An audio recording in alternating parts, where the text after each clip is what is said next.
in my life as a student na papasok sa school. So, kita nyo naman, kakagising ko lang, nagkilapos na ako. Nagtatamad na ako guys kasi pinamadali ko kasi naligo na ako kagahapon. Kagabi pala. Kita nyo naman. Nagpipagaling araw. 4:21 pa lang ng umaga. So, is na ako ng uniform. Yun ako guys. Samahan niyo ako. So guys, hindi ko pa naayos yung buhok ko kasi naagisin ko lang. So, kinatihin ako ng vlog. Umitin ko lang yung pants ko.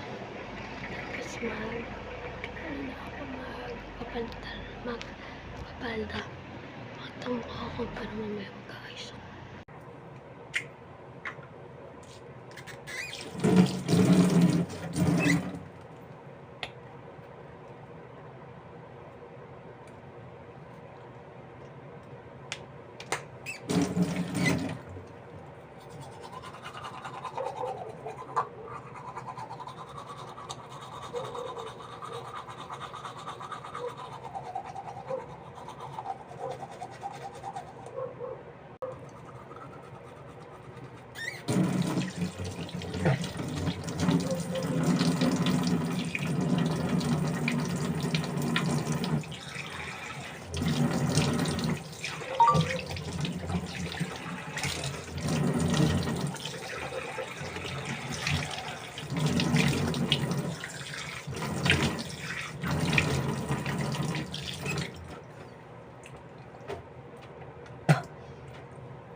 So,